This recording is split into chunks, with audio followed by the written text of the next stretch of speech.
Vous écoutez WBCQ, diffusant la radio World's Last Chance depuis Monticello, Maine, USA.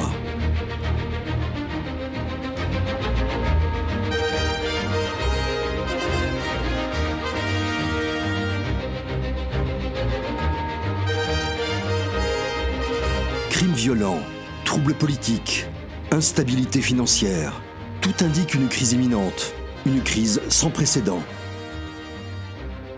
Réglez votre fréquence sur Radio World's Last Chance pour découvrir comment vous préparer spirituellement à ce qui nous attend. Radio WLC prépare un peuple pour le retour très proche du Sauveur.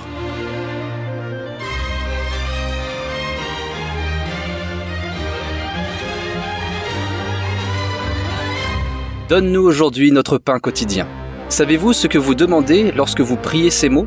Demandez-vous à Yah de subvenir à vos besoins quotidiens ou est-ce que cela a une signification spirituelle, voire les deux ? Bonjour, je suis Thomas Roland et aujourd'hui nous allons partager des idées nouvelles et profondes sur ce que cela signifie de demander au Père de nous donner aujourd'hui notre pain quotidien. Jean ? Bonjour amis auditeurs. Le pain est si basique, n'est-ce pas ? Presque partout dans le monde, il y a une forme de pain. Le Mexique a les tortillas, par exemple, ce qui est très différent de notre baguette française. Ou du pain du bush australien.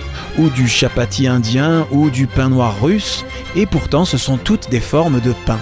Saviez-vous que l'Allemagne à elle seule a plus de 200 types de pains différents ? J'ai lu qu'ils ont la plus grande variété de pains au monde. Je ne savais pas. Je pensais que c'était nous, les Français. Le pain est un aliment tellement basique que lorsque certains prisonniers sont punis, on leur donne un régime de subsistance à base de pain et d'eau. Et pourtant, ça peut aussi être l'un des plus grands plaisirs de la vie. J'aime tellement l'odeur d'une boulangerie. Ça titille nos glandes salivaires, n'est-ce pas ? Alors, que voulait dire le Sauveur quand il a dit ces mots « Donne-nous aujourd'hui » ou « Donne-nous chaque jour notre pain quotidien ». Eh bien, j'ai toujours pensé que cela avait une double signification. Nous demandons que nos besoins temporels soient satisfaits, bien entendu, et que nous soyons aussi nourris spirituellement. N'es-tu pas d'accord ? Non, pas entièrement. Je crois que le pain ici est un symbole, donc ce qui est demandé est entièrement spirituel. Je ne crois pas qu'il y ait une application temporelle ou physique ici. Je pense que la plupart d'entre nous, moi y compris, l'avons interprété comme tu le fais, qu'il a une interprétation à la fois spirituelle et physique. Mais si nous le lisons dans son contexte, nous pouvons voir qu'il n'y a pas du tout d'application physique. C'est entièrement spirituel.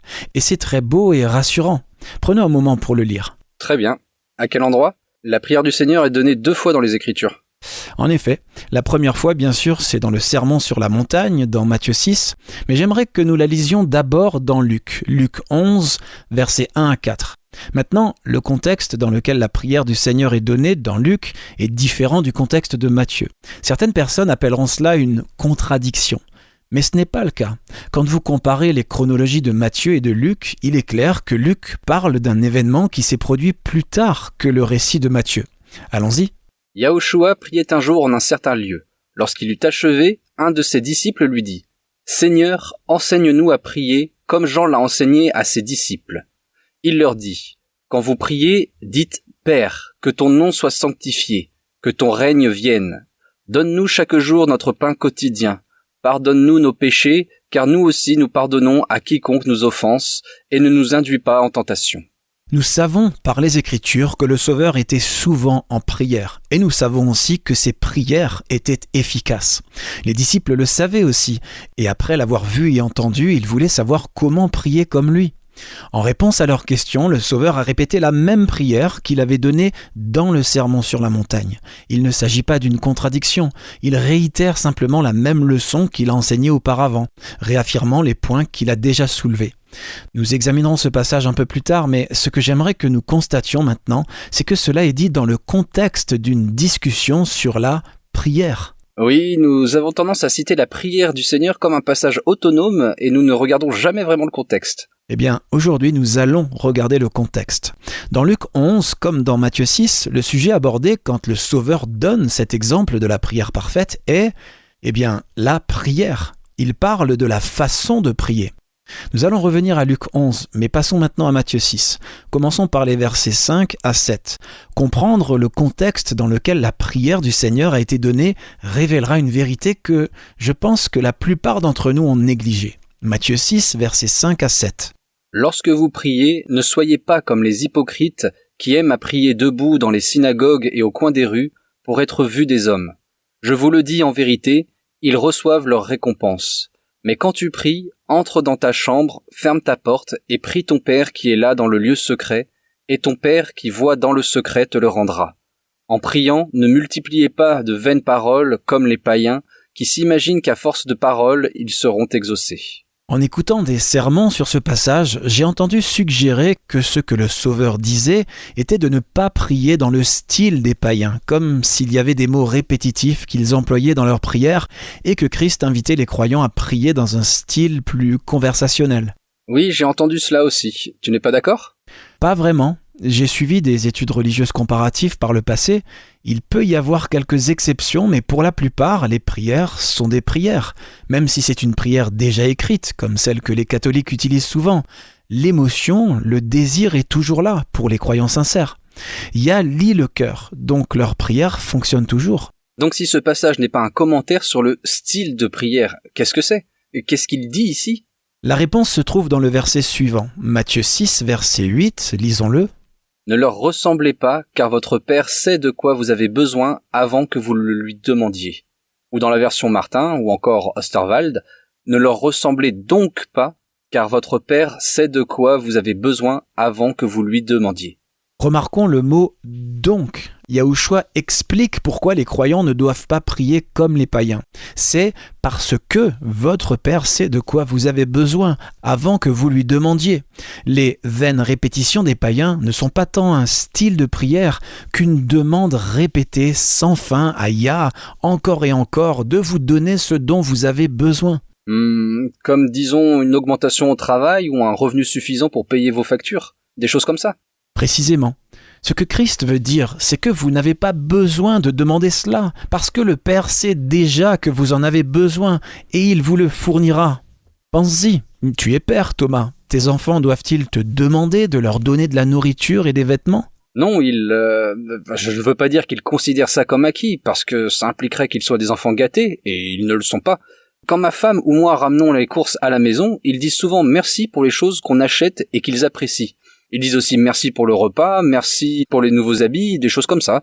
C'est une bonne formation d'élever nos enfants en leur apprenant à être reconnaissants pour ce qui leur est donné. C'est vrai, mais ce que j'essaie de dire, c'est qu'ils n'ont jamais douté que nous allions subvenir à leurs besoins. Ils n'ont peut-être pas tout le luxe qu'ils veulent, mais leurs besoins ont toujours été satisfaits. Tu ne les as pas fait attendre longuement, tu ne les as pas fait venir plusieurs fois pour qu'ils se prosternent devant toi et disent « Ô grand et sage Père, s'il te plaît, donne-moi à manger !» Non, bien sûr que non. Je veux dire, un peu de courbette et de flatterie de temps en temps ne serait pas une mauvaise chose pour moi. Mais plus sérieusement, non, jamais pour quelque chose dont ils ont réellement besoin. Je veux dire, c'est ma responsabilité de subvenir à leurs besoins en tant que parent. Et c'est ce que dit Yahushua. Vous êtes un enfant de Yah. Il est votre parent. Il vous aime. Il sait déjà ce dont vous avez besoin. Vous n'avez pas besoin de demander et de vous courber en implorant. Vous n'avez pas besoin de ramper et de mendier à plusieurs reprises pour obtenir ce dont vous avez besoin. En tant que votre Père divin, Yahuwah s'est déjà engagé à vous le fournir. Et pas seulement parce que vous êtes un croyant. Allons au chapitre précédent. C'est toujours dans le Sermon sur la montagne. Les numéros de chapitres et versets ont été ajoutés plus tard à la Bible. Que dit Matthieu 5, versets 43 à 45 ? Vous avez entendu qu'il a été dit « Tu aimeras ton prochain et tu haïras ton ennemi. » Mais moi, je vous dis, aimez vos ennemis, bénissez ceux qui vous maudissent, faites du bien à ceux qui vous haïssent et priez pour ceux qui vous outragent et qui vous persécutent, afin que vous soyez des enfants de votre Père qui est dans les cieux, car il fait lever son soleil sur les méchants et sur les bons, et il fait pleuvoir sur les justes et sur les injustes. Encore une fois, le point de vue de Christ est que vous n'avez pas à supplier pour que vos besoins temporels soient satisfaits. Ce sont les vaines répétitions des païens. Les dieux qu'ils servent ne sont pas des dieux aimants, mais Yahuwah est un Père aimant. Vous êtes son enfant. Il pourvoira à vos besoins. Très bien, revenons à Luc 11. C'est le deuxième endroit où se trouve la prière du Seigneur et, comme le sermon sur la montagne où le Sauveur l'a partagée pour la première fois, elle est donnée dans le contexte de la prière. Lisons les versets 9 à 13. « Moi aussi, je vous dis, demandez et on vous donnera, cherchez et vous trouverez, frappez et on vous ouvrira. Car quiconque demande reçoit, et qui cherche trouve, et on ouvrira à celui qui frappe. Qui est le père d'entre vous qui donne à son fils une pierre lorsqu'il lui demande du pain? Ou, s'il lui demande un poisson, lui donnera-t-il un serpent au lieu d'un poisson? Ou encore, s'il lui demande un œuf, lui donnera-t-il un scorpion? Si donc, vous, qui êtes mauvais, savez donner de bonnes choses à vos enfants, combien plus votre Père Céleste donnera-t-il le Saint-Esprit à ceux qui le lui demandent? Si nous, en tant qu'êtres humains pécheurs, donnons de bonnes choses à nos enfants, combien plus pouvons-nous nous attendre à ce que notre Père Céleste nous donne de bonnes choses quand nous lui demandons? Ok, je suis un peu confus là. J'ai l'impression que tu as deux messages. D'abord, tu dis que nous n'avons pas à demander pour nos besoins temporels, mais ici, dans Luc, il est dit de demander. Tu n'as pas besoin de demander pour les choses temporelles, mais ça ne signifie pas qu'il n'y a rien à demander. Et cela nous ramène à ce dont Yahushua parle lorsqu'il demande à Yah de nous donner aujourd'hui notre pain quotidien. Le pain dont il parle ici est un pain spirituel. Tout le monde se souvient de l'histoire de la femme au puits. Revoyons-la rapidement. Jean, chapitre 4. Très bien. Il arriva donc à une ville de Samarie, nommée Sichar, près de la terre que Jacob avait donnée à Joseph son fils. Là était la fontaine de Jacob. Yahushua, donc, fatigué du chemin, s'assit sur la fontaine. C'était environ la 6e heure. Une femme samaritaine étant venue pour puiser de l'eau, Yahushua lui dit « Donne-moi à boire », car ses disciples étaient allés à la ville pour acheter des vivres. La 6e heure, c'est midi, car le jour, pour les Hébreux, qui est le jour biblique, commençait à l'aube. Donc ici, Yahushua est fatigué, il a marché longtemps et il est midi. Il a faim et soif, alors il s'assoit et se repose pendant que les disciples vont acheter de la nourriture. Nous n'allons pas lire la suite de l'histoire, nous savons ce qui s'est passé ensuite. Après sa conversation avec Yahushua, la Samaritaine a cru et s'est empressée d'inviter ses amis et voisins au moment où les disciples revenaient avec leurs achats. Continuons au verset 31. C'est ici que l'Écriture donne l'interprétation de la nourriture utilisée comme un symbole. Allons-y. Voyons voir. La femme a laissé sa cruche et est allée dans la ville. Pendant ce temps, les disciples le pressaient de manger, disant « Rabbi, mange ». Mais il leur dit « J'ai à manger une nourriture que vous ne connaissez pas ». Les disciples se disaient donc les uns aux autres « Quelqu'un lui aurait-il apporté à manger ?» Yahushua leur dit « Ma nourriture est de faire la volonté de celui qui m'a envoyé et d'accomplir son œuvre. » La nourriture, donc, dans un sens spirituel, est un symbole de la connaissance et de l'accomplissement de la parole de Yah. Maintenant, prenons cette interprétation et retournons à Matthieu 6 pour voir si cela correspond. Donc, les versets 5 à 8, « Ne soyez pas comme les païens, votre Père Céleste sait ce dont vous avez besoin. » Les versets 9 à 13 sont la prière du Seigneur, puis les versets 14 à 23 sont des commentaires supplémentaires sur ce que signifie la prière du Seigneur, ainsi que sur l'importance de donner la priorité à l'accumulation de trésors dans le ciel plutôt que sur la terre. Parce que c'est le point sur lequel Yahushua œuvre, c'est-à-dire mettre de l'ordre dans nos priorités.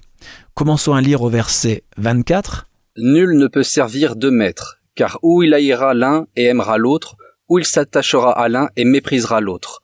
Vous ne pouvez servir Yah et Mammon. » Mammon n'est pas un mot que nous utilisons très souvent en français moderne. Il vient d'un mot araméen commun qui signifie richesse, fortune. Oui, la plupart d'entre nous savons cela. Maintenant, ce que la plupart d'entre nous ne savent pas, c'est que ce mot est similaire à un mot hébreu qui signifie être ferme ou inébranlable. Nous avons l'affirmation « Amen » de cette même idée. Ah bon ? Qu'est-ce que cela a à voir avec le fait de ne pas pouvoir servir deux maîtres ? Eh bien, ça fait référence à ce en quoi on peut avoir confiance. Pour le dire autrement, vous pouvez faire confiance à Yahweh ou vous pouvez faire confiance à votre sens des affaires, votre compte en banque, votre sécurité d'emploi, tout ce en quoi vous avez confiance et qui vous donne la tranquillité d'esprit. Yahushua dit que vous ne pouvez pas avoir confiance en cela et à la fois en Yahweh. Si vous faites confiance, par exemple, au fait que vous semblez être le prochain sur la liste des candidats à une promotion, cela satisfera votre inquiétude quant à la façon dont vous allez payer les factures inattendues, ou l'éducation de vos enfants, ou tout ce qui vous empêche de bien dormir la nuit. C'est là que votre concentration et votre confiance seront. Ok, oui, je peux voir ça. Le problème est que nul ne peut servir deux maîtres. Si c'est là que vous vous concentrez, alors vous ne cherchez pas le pain spirituel. Vous ne vous concentrez pas sur l'apprentissage de ce qu'est la volonté de Yah pour votre vie. Et vous serez certainement trop distrait pour vous concentrer sur la réalisation effective de la volonté de Yah dans votre vie. Nous allons faire une courte pause, amis auditeurs. Nous continuerons cette discussion dans un instant. Le pape François est entré dans l'histoire en 2013, en devenant le tout premier jésuite à être élu au souverain pontificat. C'était comme une règle non écrite que les jésuites n'aient jamais occupé de hautes fonctions dans la curie romaine. En fait, en 1767, le pape Clément XIV supprima l'ordre des jésuites, craignant qu'ils ne deviennent trop puissants. Alors, qu'est-ce qui a changé aujourd'hui ? Si le pape est un jésuite, et il l'est, savez-vous ce que croient les jésuites ? Qu'est-ce que cela signifie d'un point de vue religieux et politique que le chef de l'Église catholique romaine soit un jésuite ? Vous devez le savoir, car ce sont des mouvements très dangereux. Visitez notre site web worldslastchance.com pour en savoir plus sur les jésuites, ce qu'ils croient, ce qu'ils font et leur rôle dans les événements finaux de la Terre. Rendez-vous aujourd'hui sur worldslastchance.com. Donc, quand nous nous concentrons sur ce à quoi il faut faire confiance, peu importe la forme que cela prend pour nous individuellement, nous ne nous concentrons pas sur le fait de faire confiance à Yahweh ou de faire sa volonté dans nos vies. Eh bien, nous n'avons pas le temps de nous concentrer sur l'apprentissage de la volonté de Yahweh et de la faire si nous sommes concentrés sur d'autres choses. À moins que Yahweh ne soit notre priorité numéro 1 dans notre vie, nous n'aurons pas le temps, ou l'énergie physique ou mentale, de faire autre chose que de nous concentrer sur des questions temporelles. C'est pourquoi le passage qui suit est si important.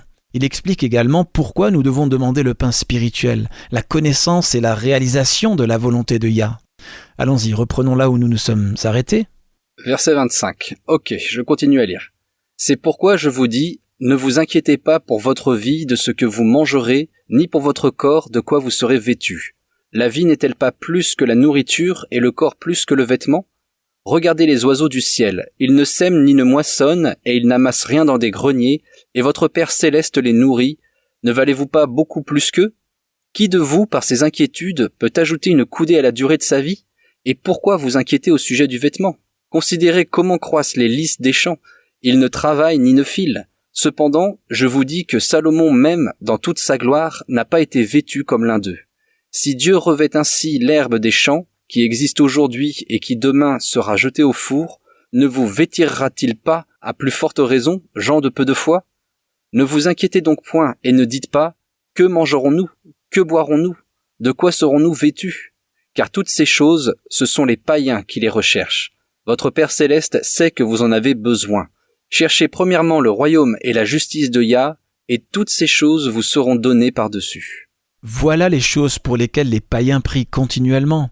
Quand Christ parlait de leur vaine répétition, il ne parlait pas d'un style de prière, il parlait de ceci, se concentrer uniquement sur les questions temporelles, implorer constamment son Dieu pour de la nourriture et des vêtements, pour avoir un toit sur la tête, pour un emploi. C'est pour cela que les païens prient encore et encore. Mais Yahushua dit que nous n'avons pas besoin de prier pour cela. Yahweh sait déjà que nous en avons besoin. Et comme tout bon parent, il nous le fournira sans que nous ayons à le demander. Si vous donnez la priorité à la recherche du pain spirituel, connaître et faire la volonté de Yah dans votre vie, alors tout le reste vous sera ajouté. J'aime vraiment cette analogie. Tu sais, en y réfléchissant, le pain nous donne la vie. Sans nourriture, notre corps meurt. Et tout comme notre nourriture physique donne la vie à notre corps physique, la nourriture spirituelle donne la vie à notre corps spirituel. Donne-moi juste un instant pour retrouver un passage. Je pense que c'est... Oui. Éphésiens 2, verset 10. Il est écrit « Car nous sommes son ouvrage ayant été créé en Yahushua Christ pour de bonnes œuvres que Yahweh a préparées d'avance afin que nous les pratiquions. » J'aime comment le fait de connaître la volonté de Yahweh va de pair avec le fait de faire la volonté de Yahweh, de la pratiquer. Et c'est pourquoi elle est symbolisée par la nourriture. Connaître et faire la volonté de Yah mène à la vie éternelle.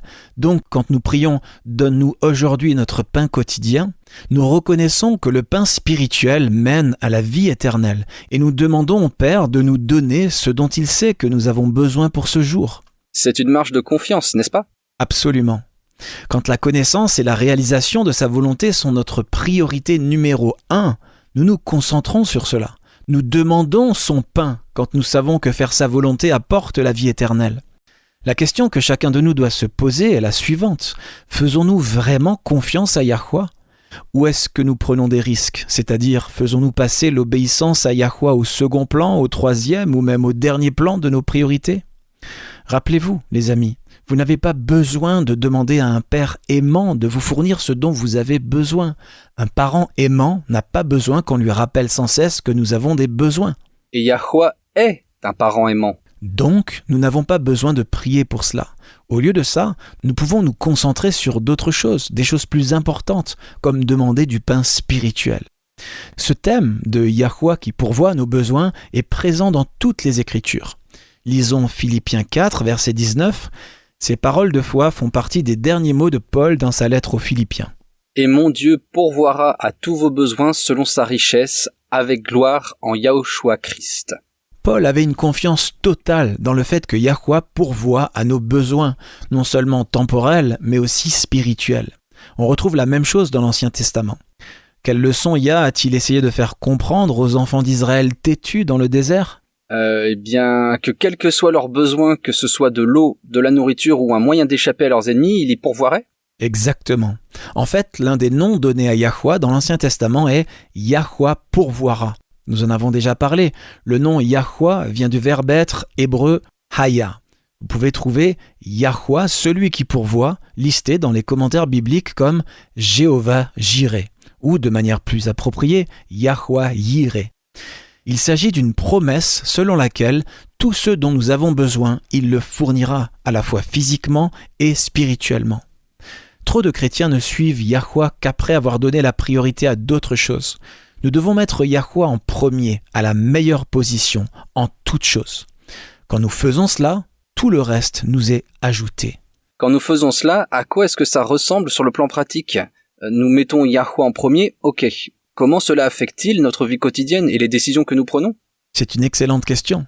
Ramenons-la à un niveau pratique. Pour chacun d'entre nous, ça peut prendre une forme un peu différente, parce que nos circonstances sont tout autant individuelles que nous le sommes. Alors prenons un exemple plutôt extrême dans la vie de Christ lui-même. Comme tout le monde le sait, le Sauveur n'était pas un hypocrite. Il n'a jamais enseigné ce qu'il ne faisait pas aussi, ce qu'il ne mettait pas activement lui-même en pratique. Je vais le reformuler. Il pratiquait ce qu'il prêchait. Il n'a pas seulement parlé, mais il a montré l'exemple. Exactement. Allons au chapitre 4 de Matthieu. C'est un peu de temps avant que Yahushua ne donne le sermon sur la montagne. Donc, c'était une leçon toute fraîche dans son esprit. Alors qu'il enseignait l'importance de donner la priorité à Yah en toutes choses et de demander notre pain quotidien, de demander la connaissance quotidienne de la volonté de Yah dans nos vies. Très bien, j'ai Matthieu 4. Quel verset ? Commençons au verset 1. Alors Yahushua fut emmené par l'Esprit dans le désert pour être tenté par le diable. Après avoir jeûné 40 jours et 40 nuits, il eut faim. Le tentateur, s'étant approché, lui dit « Si tu es le fils de Yah, ordonne que ces pierres deviennent des pains. » À ce stade, il est physiquement affaibli. Et le diable arrive en lui disant, si on paraphrase, « Si tu es le fils de Yah, tout ce que tu as à faire, c'est de transformer ces pierres en pain. » Mais vous voyez, Yahushua était là parce qu'il avait été conduit là par l'Esprit de Yah. Il obéissait à la volonté de son Père. Il avait faim, il était très possiblement affamé, mais il avait aussi confiance que son Père répondrait à ses besoins. C'est pourquoi il a été capable de répondre comme il l'a fait. Lisons-le, verset 4. Yahushua répondit, « Il est écrit, l'homme ne vivra pas de pain seulement, mais de toute parole qui sort de la bouche de Yah. » Vous voyez, Yahushua savait que la vie, tant physique que spirituelle, est basée sur la nourriture. La nourriture physique nous donne la vie temporelle. La nourriture spirituelle nous donne la vie éternelle. Yahushua était là parce que c'était la volonté de Yah pour lui d'être là. Donc il pouvait faire confiance au Père pour prendre soin de lui. Ne penses-tu pas cependant que Yahushua avait quelque chose que nous n'avons pas ? Il savait qu'il allait mourir par crucifixion. Cela ne lui aurait-il pas permis de savoir qu'il n'allait pas mourir de faim dans le désert ? Eh bien, tout d'abord, quand quelqu'un a tellement faim qu'il a l'impression que sa moelle épinière passe à travers son estomac, cela ne diminue pas la tentation, l'idée de se procurer de la nourriture par tous les moyens possibles. Deuxièmement, il ne connaissait peut-être pas la manière précise dont il allait mourir. Il avait une compréhension claire de son rôle de second Adam et d'agneau de Yah. Mourir en résistant à la tentation sous quelque forme que ce soit pouvait certainement remplir ce rôle. Donc je ne suis pas sûr qu'il avait l'assurance de savoir ce que l'avenir lui réservait en détail, pas plus que nous. Ok. Mais la tentation n'est pas terminée. Le diable fait ce qu'il fait toujours. Continuons de lire au verset 5. Le diable le transporta dans la ville sainte, le plaça sur le haut du temple et lui dit : Si tu es fils de Yah, jette-toi en bas, car il est écrit : Il donnera des ordres à ses anges à ton sujet, et ils te porteront sur les mains, de peur que ton pied ne heurte contre une pierre. C'est comme si le diable pense « Alors, tu veux citer l'écriture, Yahushua ? D'accord, voici une autre tentation et je vais citer l'écriture pour la soutenir. » Et bien sûr, étant le diable, il cite l'écriture hors de son contexte. Et quelle a été la réponse de Yahushua ? Verset 7. Yahushua lui dit : Il est aussi écrit : Tu ne tenteras point Yahweh, ton Elohim. Vous voyez, Yahushua fait confiance à son Père. Il souffre, oui, il meurt de faim, mais il fait toujours confiance à son Père. Il n'est pas là dehors à s'exposer délibérément aux ruses du diable. Il a été conduit là par l'esprit de Yah. Alors il va continuer à faire confiance à son Père pour subvenir à ses besoins.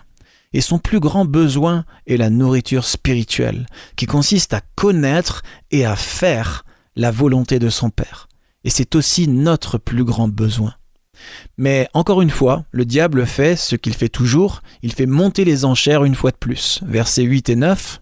Le diable le transporta encore sur une montagne très élevée, lui montra tous les royaumes du monde et leur gloire, et lui dit : Je te donnerai toutes ces choses si tu te prosternes et m'adores. Ça fait vraiment monter les enchères. C'est comme dire « Regarde Yahushua, tu n'as pas besoin de mourir, je suis le prince de cette terre, je te cède tout. Tout ce que tu as à faire, c'est de m'adorer, et c'est tout. Et alors le monde sera à toi. N'es-tu pas venu pour me reprendre le monde ? Vénère-moi et je te donnerai tout. Tu n'as pas besoin de mourir. » Mais quelle a été la réponse du Sauveur ? Yahushua lui dit : Retire-toi, Satan, car il est écrit : Tu adoreras Yahweh ton Elohim et tu le serviras lui seul. Yahushua savait qu'il faisait la volonté de son Père. Il n'allait donc pas se laisser aller à la facilité. La nourriture spirituelle mène à la vie éternelle et il n'allait pas la sacrifier pour l'honneur temporel de diriger le monde. Mais cela lui a coûté cher. Ne vous faites pas d'illusions, cela a tout coûté à Yahushua. Lisons le verset suivant, verset 11. Alors le diable le laissa, et voici, des anges vinrent auprès de Yahushua et le servaient. Et voici, des anges vinrent et le servaient, ou et le servirent. Ou alors des anges vinrent et le servirent, dans la King James. Yahushua était si faible après son jeûne de 40 jours qu'il n'avait pas la force de quitter le désert. Mais malgré cela, il n'a pas cédé aux tentations de Satan.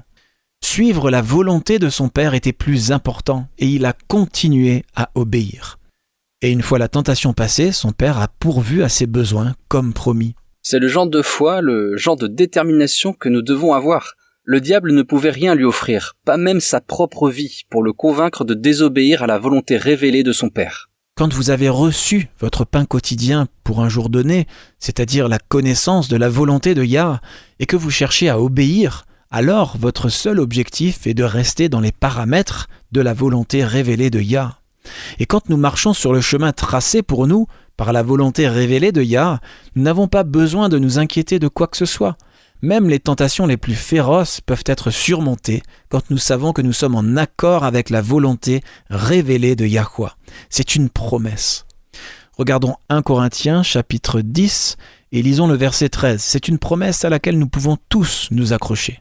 Aucune tentation ne vous est survenue qui n'ait été humaine, et Yahweh, qui est fidèle, ne permettra pas que vous soyez tentés au-delà de vos forces, mais avec la tentation, il préparera aussi le moyen d'en sortir afin que vous puissiez la supporter. Quand nous demandons à Yahweh de nous donner notre pain quotidien, cette promesse à nous pouvons la réclamer. Et avec cette promesse, nous avons l'assurance que nous n'avons pas à nous inquiéter. Vous voyez, le diable utilise souvent la peur pour essayer de contraindre les gens à pécher. C'est la peur de perdre son emploi ou de ne pas pouvoir payer ses factures ou quoi que ce soit d'autre qui conduit beaucoup de gens à s'écarter du chemin de l'obéissance. Quand ils ont peur, les gens donnent la priorité à d'autres choses, des choses qui, selon eux, les protègent. Mais nous n'avons pas besoin de faire cela. Ce que nous devons faire, c'est abandonner nos volontés à la volonté de Yah. Faire de la recherche de son royaume notre priorité absolue. Ensuite, tout le reste, tout ce dont nous avons besoin, nous sera ajouté. J'aime vraiment cette façon de voir les choses. Quand nous demandons et recevons le pain spirituel qui mène à la vie éternelle, nous abandonnons constamment notre volonté à celle de Yahweh, parce que nous avons confiance qu'il sait mieux que nous. Et c'est un très bon encouragement en ce moment même, n'est-ce pas ? Les choses dans le monde d'aujourd'hui sont si intenses. Et elles ne reviendront pas à la normale. Quand nous reviendrons à la normale, cela ne ressemblera pas à notre ancien normal. Ce sera une nouvelle normalité. Je me souviens souvent de ce qui se passe lorsqu'on place une grenouille dans une casserole d'eau. Si vous laissez tomber la grenouille dans une casserole d'eau bouillante, ne le faites pas, je dis juste que si quelqu'un était assez psychotique pour le faire, la grenouille sortirait immédiatement. Échaudée, mais vivante. Cependant, si vous mettez une grenouille dans une casserole d'eau froide et que vous augmentez lentement la chaleur, la grenouille ne sortira jamais. Elle restera là jusqu'à ce qu'elle meure. Et c'est ainsi que je vois les niveaux de stress dans le monde d'aujourd'hui. Satan nous attaque sous tous les angles. Tu as raison, c'est ce qu'il fait. Ça me rappelle 1 Pierre 5, verset 8, où il nous est dit « Soyez sobres, veillez. Votre adversaire, le diable, rôde comme un lion rugissant, cherchant qui il dévorera. » C'est là où nous en sommes, et nous devons garder nos yeux sur Yahweh et notre volonté alignée sur la sienne. Nous devons, comme Christ l'a dit, continuer à demander notre pain quotidien. C'est 1 Pierre 5, verset 8 ? Oui. C'est intéressant de noter le contexte. Le verset juste avant celui-là, 1 Pierre 5, verset 7, est un de mes préférés. Il est écrit « Et déchargez-vous sur lui de tous vos soucis, car lui-même prend soin de vous. » Ou dans la King James, « Confiez-lui tous vos soucis, car il prend soin de vous. » C'est une merveilleuse promesse. Donc oui, même si les pressions augmentent, même si le diable, tel un lion rugissant, va et vient en cherchant qui il peut dévorer, nous pouvons continuer à faire confiance et à obéir à Yah. Nous n'avons rien à craindre si chaque jour nous recherchons le pain spirituel qui apporte la vie éternelle.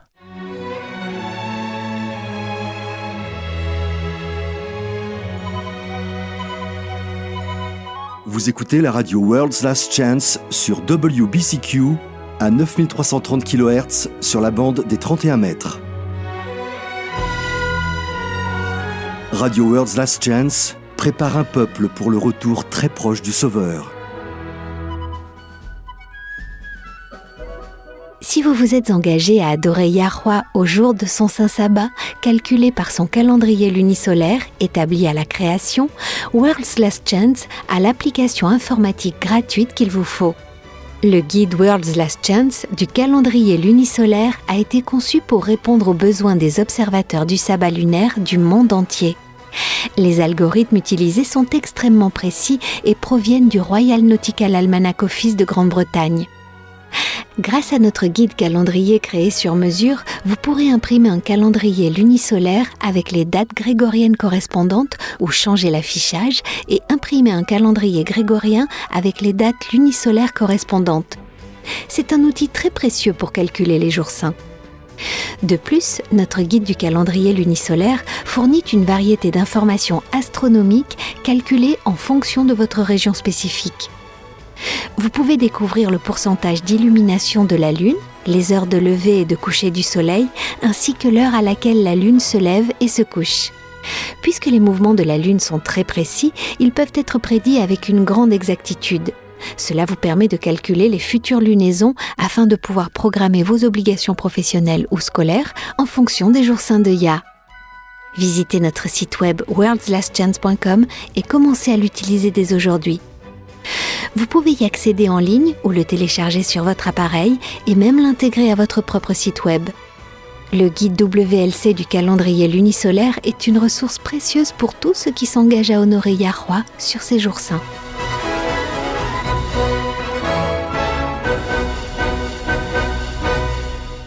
C'est l'heure de notre courrier des auditeurs où nous répondons aux questions que nous envoient nos auditeurs du monde entier. Kun Kwanjai de Chonburi en Thaïlande nous a envoyé une question à laquelle je pense que beaucoup d'entre nous peuvent s'identifier. Elle écrit « Un membre de ma famille m'a fait beaucoup de tort. Je sais que nous sommes censés pardonner à tous ceux qui nous ont fait du tort afin d'être nous-mêmes pardonnés, mais comment ? Avez-vous des conseils sur la façon dont je peux arriver à pardonner à cet homme ?» Tout d'abord, laissez-moi vous dire que je comprends, cher Kun Kwanjai. Quiconque a déjà été gravement lésé par quelqu'un d'autre peut comprendre. Je sais que je peux. Vous savez que vous êtes censé pardonner, mais il y a cette peur que si vous le faites, vous vous exposez à être à nouveau blessé. D'un autre côté, il y a la peur que si vous ne pardonnez pas, Yahuwah ne vous pardonne pas non plus. Alors oui, que faire ? Eh bien, commençons par lire Matthieu 6, versets 14 et 15. C'est de là que vient une partie de la réaction de peur. Si vous pardonnez aux hommes leurs offenses, votre Père céleste vous pardonnera aussi. Mais si vous ne pardonnez pas aux hommes, votre Père ne vous pardonnera pas non plus vos offenses. C'est de là que vient une grande partie de la pression. Satan arrive et commence à nous faire redouter que si nous ne pardonnons pas, nous serons perdus. Mais j'aimerais dire qu'ici, comme dans tous les autres domaines concernant le salut, ce n'est pas quelque chose que nous pouvons faire par nous-mêmes. Quand quelqu'un vous a fait du tort, vraiment du tort, quand vous êtes encore blessé ou autrement affecté négativement par ce qu'il a fait, il peut être impossible de ressentir ou de créer en soi des sentiments de pardon. C'est vrai. Alors que faire ? Parce que la dernière chose que vous voudriez faire, c'est de vous exposer à être à nouveau blessé ou exploité de la sorte. Il y a 2 ou 3 choses que j'ai trouvées qui fonctionnent. Mais d'abord, faisons face à cette peur selon laquelle pardonner à la personne vous exposerait à être à nouveau blessé. Je ne pense pas que ce soit le cas. Le pardon ne nie pas qu'on vous a fait du tort. Le fait même que vous soyez appelé à pardonner confirme que oui, vous avez été lésé. Le pardon ne le nie pas. De plus, le pardon ne vous rend pas amnésique non plus. Donc vous n'avez pas besoin de vous rendre à nouveau vulnérable face à cette personne. Pas du tout. J'ai trouvé en ligne une définition bien écrite du pardon. Elle dit, je cite, « Le pardon est le processus intentionnel et volontaire par lequel une victime subit un changement de sentiment et d'attitude à l'égard d'une offense, laisse tomber les émotions négatives telles que la vengeance, renonce à une compensation ou à la punition de l'offenseur, même si elle est légalement ou moralement justifiée. » Fin de citation. Maintenant, y a-t-il quelque chose dans cette définition qui parle de réconciliation ? Non, absolument pas. C'est là que les gens trébuchent. Le pardon et la réconciliation sont 2 choses complètement différentes. Il est en votre pouvoir de donner ou de refuser le pardon. Et si nous voulons être comme Yahushua, nous choisirons de pardonner. Mais la réconciliation est quelque chose de tout à fait différent. La réconciliation n'est pas toujours possible. Comment pouvez-vous vous réconcilier avec quelqu'un qui n'a jamais reconnu vous avoir fait du tort ? Eh bien, on ne peut vraiment pas, n'est-ce pas ? Alors, chassez de votre esprit la crainte que si vous pardonnez à la personne, cela signifie que vous devrez aussi vous réconcilier. Ce n'est pas le cas. Ce sont 2 problèmes différents. Tu as dit que si nous voulons être comme Yahushua, nous choisirons de pardonner. Comment pouvons-nous faire cela si nous n'avons pas en nous le sentiment de pardonner, si nous ne le ressentons pas, ou pire, si l'abus ou le mauvais comportement se poursuit toujours ? En réalisant que le pardon est effectivement un choix, ce n'est pas une émotion. Ok, dis-nous en plus. Je pensais que le but du pardon était de mettre de côté les griefs du passé et, je ne sais pas, de se sentir à nouveau bien envers la personne. Bien sûr, et vous pouvez le faire quand quelqu'un vous a fait du tort par erreur, sans l'intention de vous blesser. Mais quand la façon dont il vous a fait du tort était délibérée, ou quand il continue à vous faire du tort, quand il ou elle refuse d'admettre qu'il vous a fait du tort, même si c'est le cas, quand la réconciliation n'est pas possible, alors le pardon devient un choix indépendamment de vos sentiments. Et comment on fait ça ? Eh bien, pour moi personnellement, j'ai trouvé que ça m'a amené à un tout nouveau niveau d'abandon à Yah. Dans la prière, j'ai dit « Père, tu sais tout ça. Tu sais qu'on m'a fait du tort, tu sais qu'à ce stade, il n'y a aucun espoir de réconciliation. Tu as dit que je devais pardonner, alors d'accord, je choisis de pardonner à cette personne. Je n'ai pas envie de pardonner, mais je le fais quand même. Le changement de mes sentiments dépend de toi. » Et que s'est-il passé ? Eh bien, immédiatement, j'ai ressenti ce sentiment de paix que je n'avais jamais ressenti avant à propos de cette situation. Mais comprenez que la paix est venue en faisant la volonté de Yah. Ça ne veut pas dire que j'ai soudainement ressenti des sentiments de pardon pour la personne qui m'avait fait du tort. J'avais simplement pris la décision consciente, indépendamment de mes sentiments, d'obéir à la parole de Yah et de pardonner. Je lui ai laissé le soin de changer mes émotions. Et au final, mes sentiments ont vraiment changé. Quand j'ai arrêté de porter ce fardeau de colère et de ressentiment, mes sentiments ont vraiment changé. Ça ne veut pas dire que je me suis réconcilié avec cette personne. Ce n'est pas possible. Mais j'ai fait le choix conscient de pardonner et de laisser le reste à Yahuwah. Ce n'est pas facile à faire, surtout quand le traitement injuste est toujours en cours. Y a-t-il des promesses que nous pouvons revendiquer qui aident dans des situations comme celle-ci ? Je suis heureux que tu poses la question. Il y en a une très puissante dans Romains 12. Lisons-la, c'est Romains 12, versets 17 à 19. « Ne rendez à personne le mal pour le mal. Recherchez ce qui est bien devant tous les hommes. S'il est possible, autant que cela dépend de vous, soyez en paix avec tous les hommes. Ne vous vengez point vous-même, bien-aimés, mais laissez agir la colère, car il est écrit « À moi la vengeance, à moi la rétribution, dit Yahweh. » Yahweh est notre garant que la justice sera rendue. Cela peut ne pas être dans cette vie. L'une des choses répétées dans les Écritures est que nous devons attendre Yahweh, espérer en lui. Mais nous pouvons avoir confiance et vous pouvez être sûr que justice sera rendue, tôt ou tard. Vous n'avez pas besoin de prendre sur vous de faire justice. Faites le choix conscient de pardonner et laissez le reste au Père. J'aime ça. Dans des situations comme celle-ci, il est bon de se rappeler que Yahweh prend plaisir dans la justice. Il est également bon de se rappeler que la justice de Yahweh est parfaite. Ni trop, ni trop peu. Elle est parfaite. Et il y a des moyens d'obtenir la justice en notre faveur d'une manière que nous ne pourrions pas obtenir nous-mêmes. Ok, une autre question, rapidement. Elle nous vient de Jerry Hansen de Bergen en Norvège.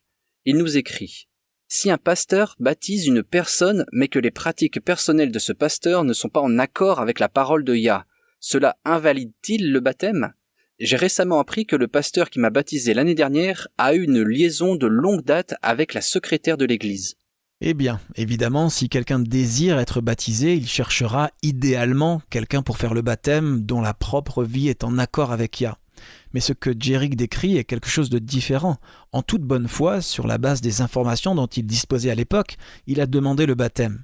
Notre Père Céleste a accepté son acte de contrition pour ses péchés passés et sa foi dans les mérites expiatoires du sang de Yahushua.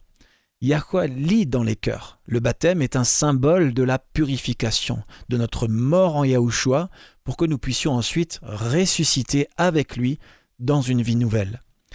Puisque ce désir de suivre Yahweh était présent, le baptême de Jerick est toujours valide. Son ignorance des péchés cachés du pasteur n'invalide pas son baptême. Mais y a-t-il des raisons pour lesquelles une personne devrait être rebaptisée ?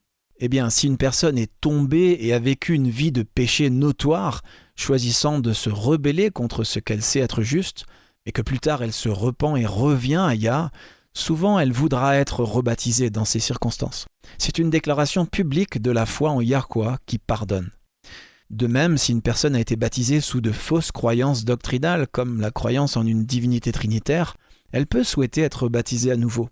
Mais encore une fois, le but du baptême est de participer publiquement et symboliquement à la mort et à la résurrection du Sauveur. Galates 2, verset 20. « J'ai été crucifié avec Christ, et si je vis, ce n'est plus moi qui vis, c'est Christ qui vit en moi.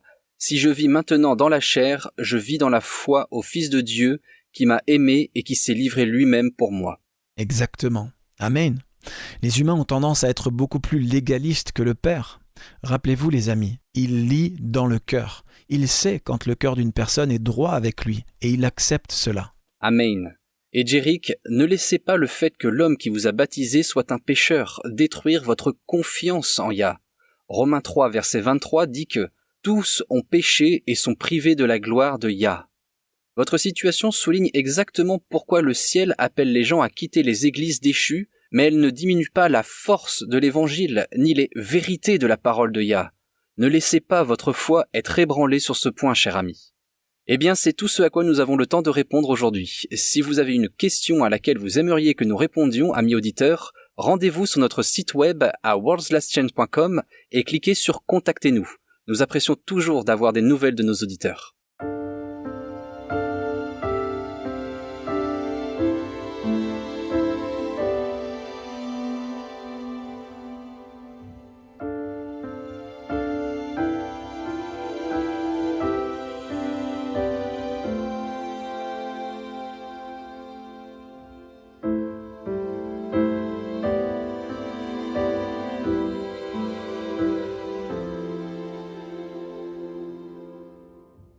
Vous écoutez Élise Blanc pour votre promesse quotidienne de la parole de Yah. Charlotte Elliott, de Brighton en Angleterre, était malheureuse. Sa santé était ruinée et la frustration d'être une malade chronique la mettait en colère et lui donnait du ressentiment. Comme beaucoup de personnes dans sa situation, elle reporta sa frustration sur ceux qui l'entouraient. Plus encore, elle blâma Yahweh. « Si Dieu m'aimait vraiment, disait-elle, il n'aurait pas permis que cela m'arrive. » Un pasteur suisse du nom de Dr César Malan rendit visite aux Elliott dans l'espoir d'aider Charlotte. Au cours du dîner, le soir du 9 mai 1822, la rage de Charlotte explosa et elle se déchaîna contre Yahweh et sa propre famille jusqu'à ce que dans l'embarras, ils aient quitté la pièce. Seuls Charlotte et le docteur Malan restèrent. Après l'avoir regardé tranquillement pendant un moment, il lui demanda « Tu es fatiguée de toi-même, n'est-ce pas ?» Charlotte était surprise. Elle écouta pendant qu'il continuait. « Tu t'accroches à ta haine et ta colère parce que tu n'as rien d'autre au monde à quoi te raccrocher.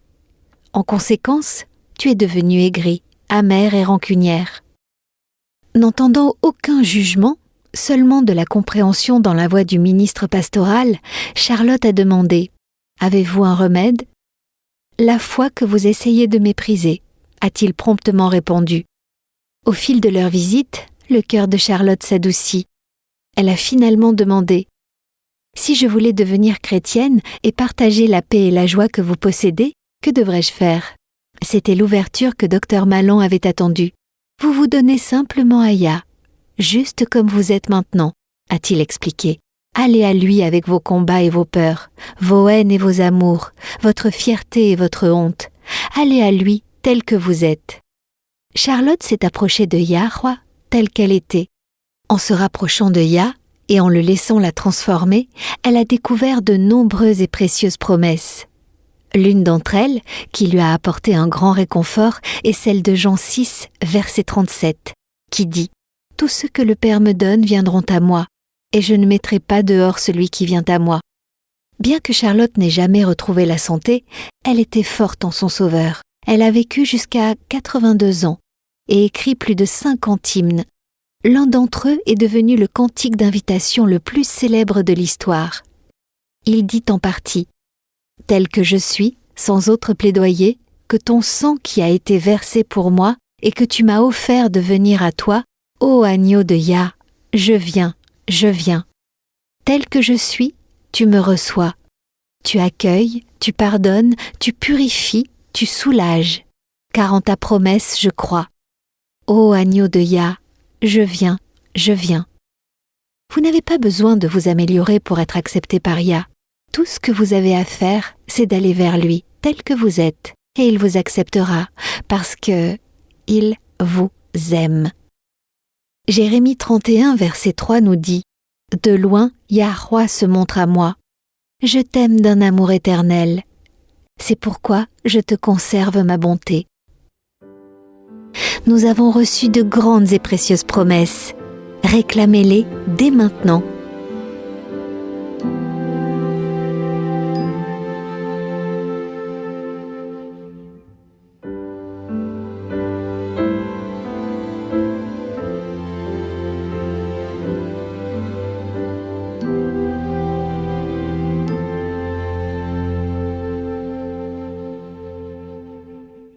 J'apprécie vraiment notre étude d'aujourd'hui sur la prière du Seigneur.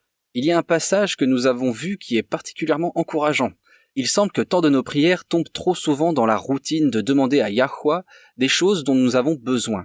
C'est vraiment stimulant de prendre le Notre Père dans son contexte et de voir que Yahushua a dit « Vous n'avez pas besoin de prier pour ces choses. Votre Père s'en occupe, il sait que vous en avez besoin et il vous les fournira. » C'est vraiment inspirant pour la foi.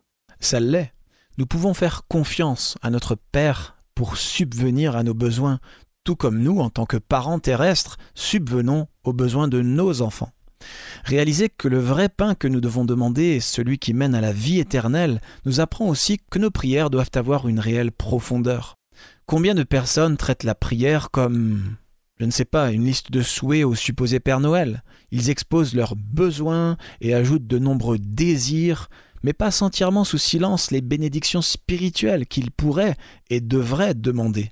Qu'en est-il de l'évangile de la prospérité ? Ce ne sont pas du tout des prières ou même des listes de souhaits, ce sont des exigences. Je t'ai donné 10 € ou 100 € ou plus en offrande, Seigneur. Maintenant tu m'en dois 10, 100 ou plus. Paie-moi pour ce que je t'ai donné. » Oui, la prière est tellement plus qu'une liste de souhaits, de cadeaux ou de demandes présomptueuses. La prière est ce qui lie nos cœurs à celui du Père. La prière est ce qui nous donne la force. Et nous ferions bien de croire que nous avons besoin de sa force maintenant plus que jamais. As-tu entendu parler d'Albert Simpson ? Ce nom ne me dit rien. Eh bien, il est plus communément connu par ses initiales. A.B. Simpson était un théologien canadien, auteur et fondateur de l'Alliance chrétienne et missionnaire. Il a écrit un jour, je cite, « La prière est le lien qui nous relie à Dieu. Et dans le Notre Père, nous avons la prière parfaite. Elle couvre tout ce dont nous avons besoin pour nous préparer à la vie éternelle. » Oui, si nous donnons la priorité à Yahweh, si nous mettons en premier le fait de faire et de connaître sa volonté, il nous fournira tout le reste. Nous n'avons pas besoin de perdre notre temps et notre énergie à nous concentrer sur des questions temporelles. Nous pouvons nous concentrer sur ce qui est de première importance, connaître et faire sa volonté, parce que c'est ce qui nous prépare à hériter de la vie éternelle. J'aime l'idée que le pain divin nous prépare à la vie éternelle. Donc, quand nous prions, donne-nous aujourd'hui notre pain quotidien, nous faisons le choix conscient de faire confiance à Yahweh pour qu'il nous apporte ce dont nous avons besoin ce jour-là, pour nous préparer à la vie éternelle. Et nous sommes tous différents, nos expériences sont différentes, nos histoires sont différentes. Ce dont j'ai besoin pour me préparer peut être différent de ce dont vous avez besoin pour vous préparer. Mais nous pouvons, chacun de nous, faire confiance à Yahweh pour nous fournir individuellement ce dont nous avons besoin. Parce que c'est ce que font les pères. C'est ce que font les pères. Rejoignez-nous demain, amis auditeurs, et d'ici là, souvenez-vous, Yahweh vous aime, et vous pouvez compter sur lui faire confiance en toute sécurité, car il en est digne.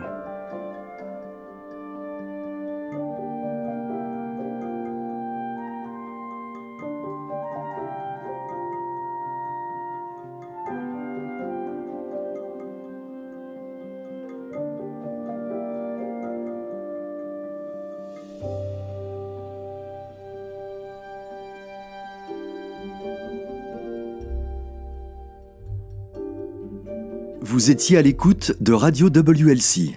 Cette émission, ainsi que les émissions précédentes de Radio WLC, sont disponibles en téléchargement sur notre site internet. Elles sont parfaitement appropriées pour être partagées avec des amis et pour des études bibliques. Elles sont également une ressource merveilleuse pour ceux qui adorent Yahweh, seuls, en famille ou en groupe à la maison. Si vous souhaitez écouter les émissions de Radio WLC, rendez-vous sur notre site internet à l'adresse worldslastchance.com. Cliquez sur l'icône Radio WLC en haut à droite de la page d'accueil.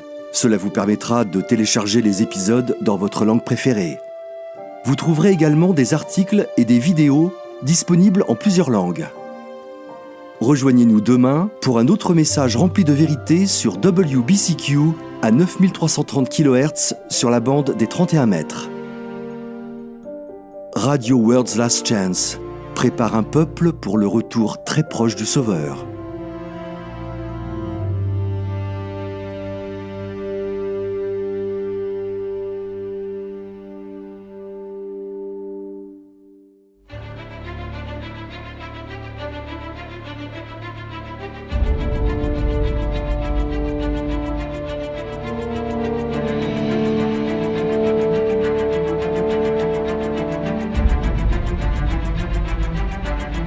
Merci d'avoir été à l'écoute de ce programme sur Radio WLC.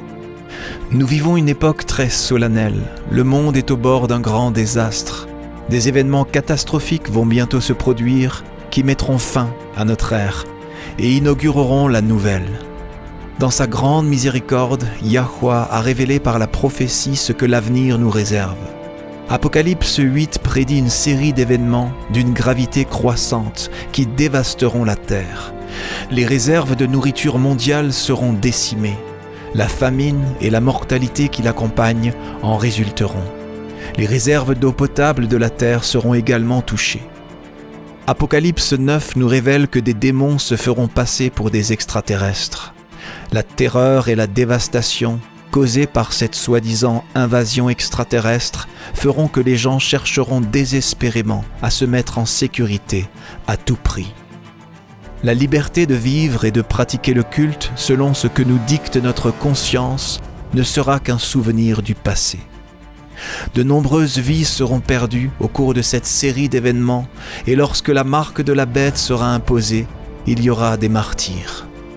Chaque événement sera une préparation pour la crise suivante, dans un long et dernier appel à la repentance de la miséricorde divine, car Yahweh ne veut pas qu'un seul périsse, mais au contraire que tous arrivent à la repentance.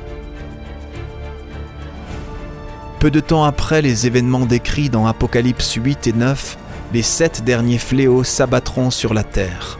Ces fléaux et les trompettes précédentes feront des ravages et sèmeront le chaos sur la terre. Ils causeront une destruction et une misère sans précédent. Ésaïe 24 nous avertit ainsi.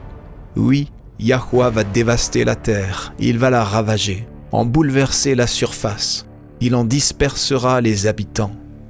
La terre se déchire et se fissure, elle vacille, elle oscille et titube, pareille à un ivrogne, et elle est ébranlée comme une cabane, car le poids de son crime pèse sur elle. Elle tombe et ne se relève plus. Pour les croyants, cependant, il y a de l'espoir. En décrivant la fin de notre époque, Yahushua a dit dans Luc 21, verset 28, « Quand ces événements commenceront à se produire, levez la tête et prenez courage, car alors votre délivrance sera proche. » Oui, la fin sera traumatisante, elle est censée l'être. Yahweh veut sauver chaque individu qu'il peut sauver. C'est pourquoi il permet ce point culminant final pour réveiller les âmes. Mais la bonne nouvelle de l'évangile du royaume de Yah est que, au-delà des événements traumatisants d'un proche futur, une éternité de bonheur attend tous ceux qui accepteront le don divin du salut. Lorsque Yahushua reviendra, tous ceux qui sont morts en croyant au mérite du Sauveur crucifié et ressuscité seront ressuscités lors de la première résurrection. Yahushua établira alors le royaume de Yah sur terre. Lui et les rachetés régneront conjointement sur la terre pendant les 1000 premières années de l'éternité. Jean a vu un nouveau ciel et une nouvelle terre, car le premier ciel et la première terre avaient disparu. Si vous souhaitez vous joindre aux rachetés de toutes les époques et vivre une vie à la mesure de celle de Yahweh, faites le choix. Acceptez le salut aujourd'hui. Vous n'avez pas besoin de vous y préparer par vous-même. La vérité est que vous ne le pouvez pas. Et moi non plus. Personne ne le peut. Venez à lui tel que vous êtes. N'attendez pas d'avoir cessé de pécher. Vous ne vous améliorerez pas par vos propres efforts. Acceptez l'invitation de Yahweh à devenir membre de son royaume terrestre éternel. Lorsque vous accepterez cette précieuse invitation, Yahweh vous offrira un tout nouveau cœur. Dans Ézéchiel 36, verset 26, il déclare « Je te donnerai un cœur nouveau, et je mettrai en toi un esprit nouveau. J'enlèverai de ton être ton cœur dur comme la pierre, et je te donnerai un cœur de chair. » Accepter ce cadeau inestimable est la seule façon de rejoindre son royaume. Venez à Yahweh tel que vous êtes. Il attend, les bras grands ouverts, désireux de recevoir tous ceux qui viennent à lui.